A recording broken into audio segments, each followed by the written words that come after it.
জাহাপনা, এক পাগল লোক দাবি করছে যে আপনি তার নিকট ঋণগ্রস্ত। আমরা তাকে প্রাসাদে আমন্ত্রণ জানিয়েছি এবং কিছু অর্থ দিয়েছি, কিন্তু সে তা গ্রহণ করেনি। সে এখন কোথায়? এখানে জাহাপনা। তাকে আসতে বলুন। আপনার যা আদেশ। ফয়সাল এফেন্দিকে আসতে বলো ছেলে।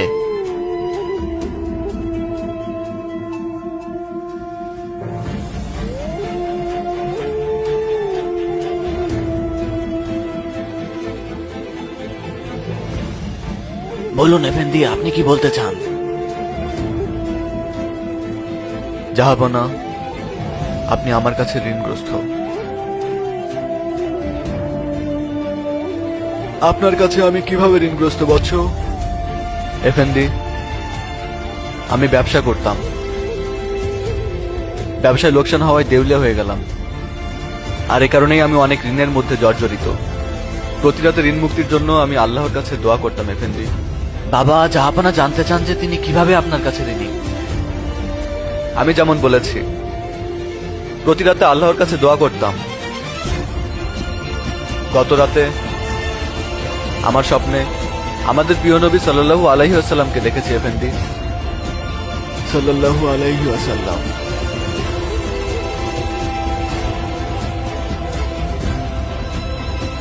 তিনি আমাকে বলেছিলেন, আমার হামিদকে বলো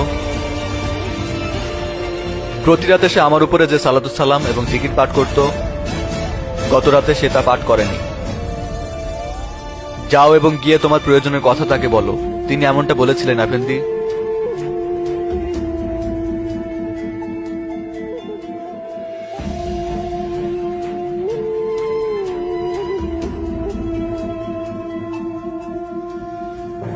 তিনি কি বলেছিলেন?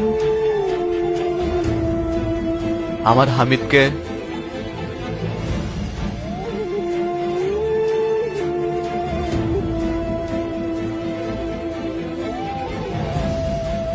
এগুলো নিন।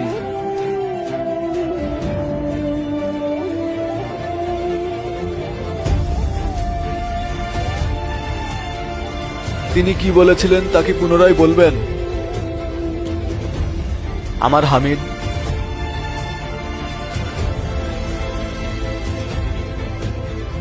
এগুলো নিন।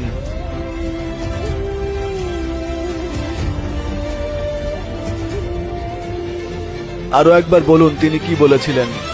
প্রিয় নবী আমাকে স্বপ্নের মধ্যে বলেছেন যে আমার হামিদকে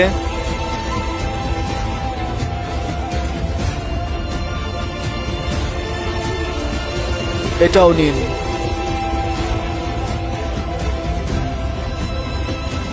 আর একবার বলুন আমার হামিদ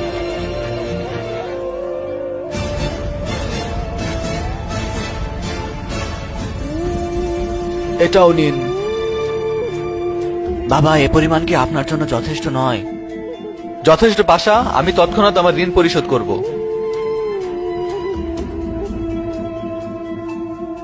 নিরাপদে থাকুন।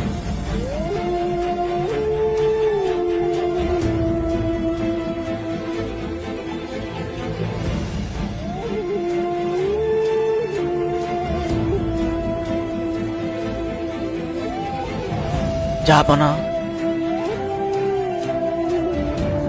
আপনি তো অনেক অর্থই তাকে দিয়ে দিলেন। আপনি কি বলছেন পাশা? আল্লাহর কসম, তিনি যদি আমার সমস্ত ধন সম্পদ, এমনকি আমার রাজত্ব ও যদি চাইতো, আমি তাকে দিয়ে দিতাম।